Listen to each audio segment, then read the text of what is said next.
नमस्ते भारत राइजिंग में आपका स्वागत है। चैनल पे नए हैं तो सब्सक्राइब करिएगा, लाइक शेयर एंड कमेंट। और अगर आपको न्यूज़ पढ़ने का शौक है तो एक बार हमारी वेबसाइट bharatrising.co पे जरूर से जाइएगा। आपको पता है हम इंडियंस के साथ सबसे बड़ी प्रॉब्लम क्या है? हम भारतीय के साथ सबसे बड़ी प्रॉब्लम क्या है? हमारी अपनी मेमोरी बहुत खराब है, एक्चुअली बहुत खराब है। और मैं आपको इसलिए बताऊंगी क्योंकि हम लोगों को ना 200 300 400 साल पुरानी चीजें तो वैसे भी याद नहीं रहती हैं कि क्या क्या बाहर के लोगों ने आके हम लोग के साथ किया।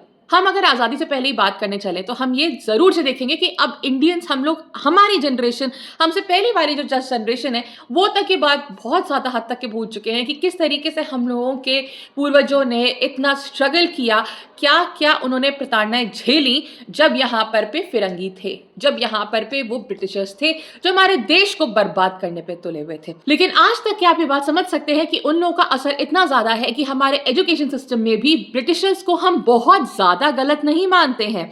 उन लोग की छवि ऐसे हम लोग के हिस्टोरियंस रहे हैं जिन्होंने आज भी उनकी छवि ऐसी सामने बना रखी है कि हमें उनसे नफरत तो हो सकती है लेकिन हमें तब भी ये नहीं लगेगा कि हम लोग के साथ उन्होंने किस किस हद तक, कितने कितने छोटे लेवल पे जाकर के चीज़ें गलत करी हैं। जी हाँ, हमें बहुत सारी बातें ये तो पता है कि किस तरीके से जनरल डायर ने वहाँ पर पे गोलियां चलाई थी अमृतसर में।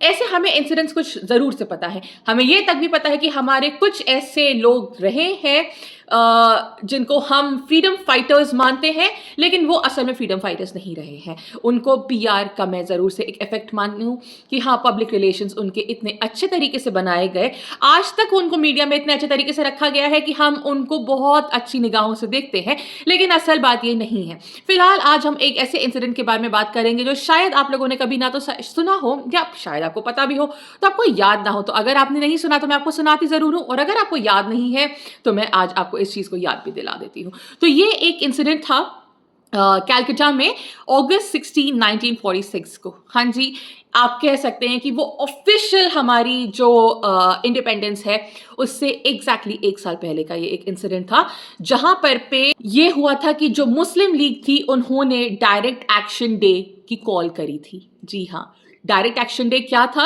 मुस्लिम लीग के थ्रू? अगर आप इसको जानना चाहते हैं, अगर आपको इसके बारे में पता करना है तो प्लीज़ एक बार नीचे कमेंट सेक्शन में डालिएगा।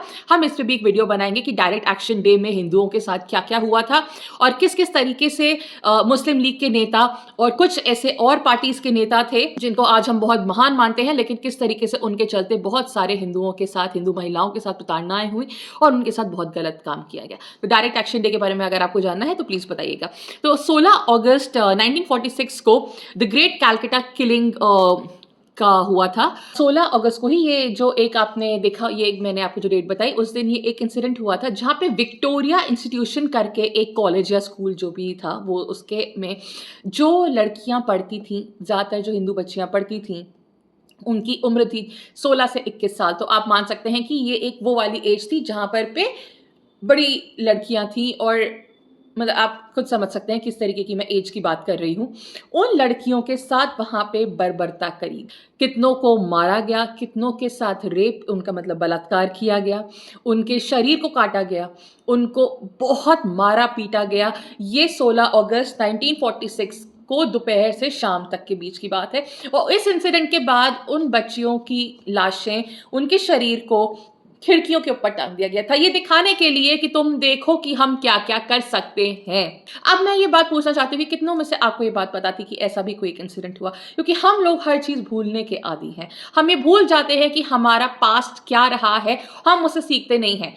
ये तो चले, फिर बात मान लीजिए 1946 की है, हम तो ये तक भूल चुके हैं कि 1989 और 1990 में कश्मीरी हिंदू पंडितों के साथ क्या क्या हुआ, गिरजा टिक्कू के साथ क्या क्या हुआ। हम बार बार भूल जाते हैं क्योंकि हम भूलना चाहते हैं, हमें याद ही नहीं रखना कि हम लोगों के साथ किस तरीके की बर्बरता करी गई है, क्योंकि हमारी कन्वीनियंस को वो सूट नहीं करता।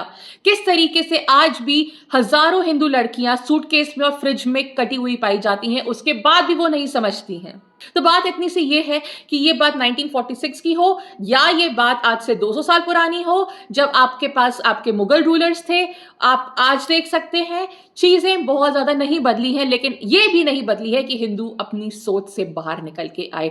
वो जब जब भूलता रहेगा कि उसके साथ पहले क्या हुआ है, तब तब उतनी बार वो इस बर्बरता का शिकार होता रहेगा। तो हिंदुओं, मैं तुम लोगों से आज ये बात बोलती हूँ कि अपनी आंखें खोलो और अपनी मेमोरी को भी जगाओ। और अगर आप लोगों को ऐसी और कोई भी इंसिडेंट्स हमसे पता करने हैं, हिस्ट्री में जानना है, तो आप प्लीज अपने कमेंट्स लिखिए, हम आपके लिए वो वीडियो जरूर से बना करके लाएंगे। नमस्ते।